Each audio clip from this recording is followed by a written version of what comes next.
Le secteur des assurances affiche de bonnes performances en 2014. Il a engrangé un chiffre d'affaires de 28 milliards et demi de dirhams, en progression de 6,3%. Selon les données de Bank al-Maghrib, le taux de pénétration correspondant au rapport entre les primes émises et le PIB ressort à plus de 3%, réparti entre 1% pour l'assurance vie et 2% pour l'assurance non-vie. Les assurances automobiles, les accidents du travail et les assurances de personnes, c'est-à-dire accidents corporels, maladies, maternité et assurance vie, pèsent à elles seules 84% de l'ensemble.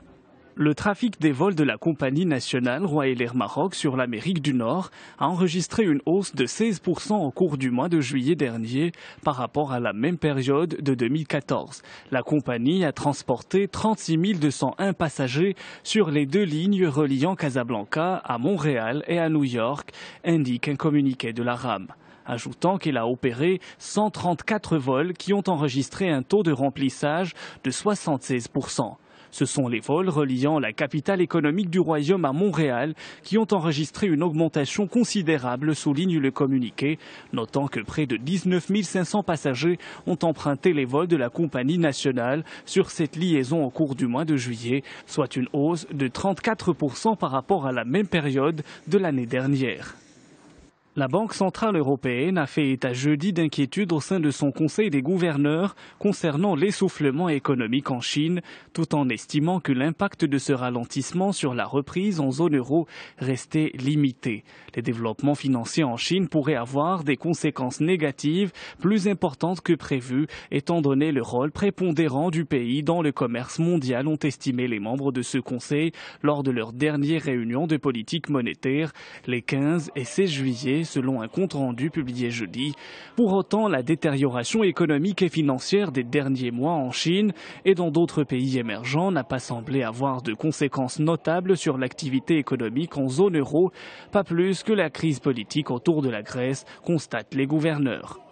Les prix du pétrole sur le marché américain étaient jeudi à leur plus bas depuis plus de 6 ans en réaction au renforcement du dollar, tiré vers le haut par les données reflétant la bonne performance de l'économie.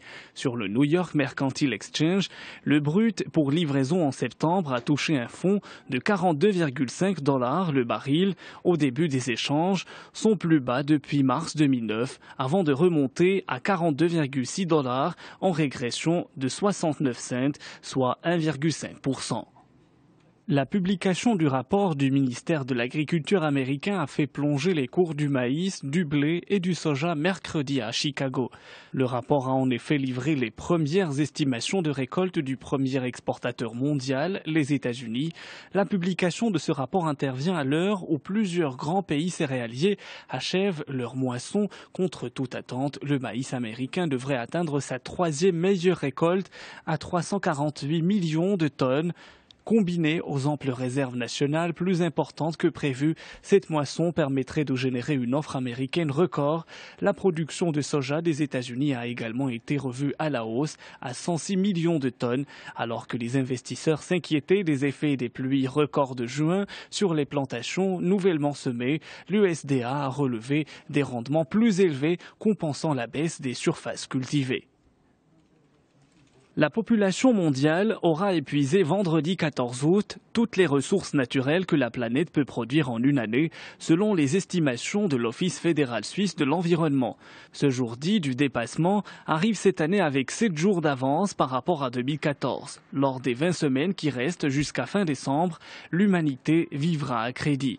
Selon l'Office, le 14 août est le jour où l'humanité a fini de consommer les ressources générées par le capital nature, laquelle date arrive plus tôt d'année en année pour passer de l'automne à l'été en l'espace de 15 ans.